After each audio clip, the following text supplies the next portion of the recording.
started by soaking some wood chips in apple juice. I soaked them for about 2 hours.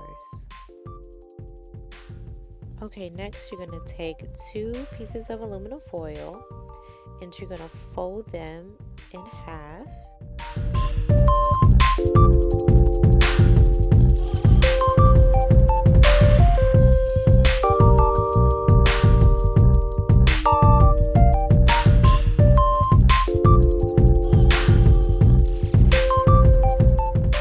Then you're going to take the sides and you're just going to roll them up and secure them.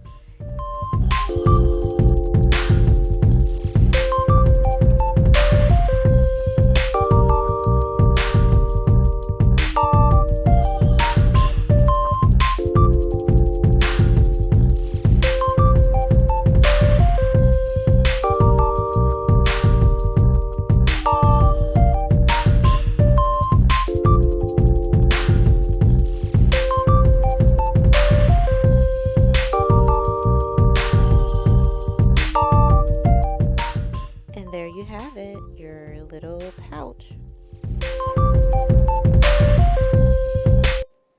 Now drain your wood chips and place them in the pouch.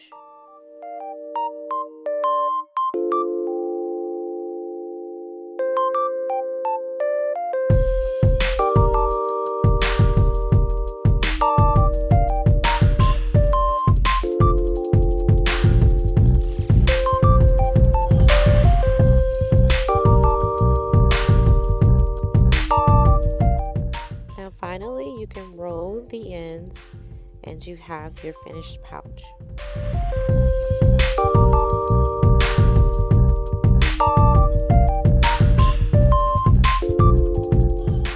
Now poke a hole in the center.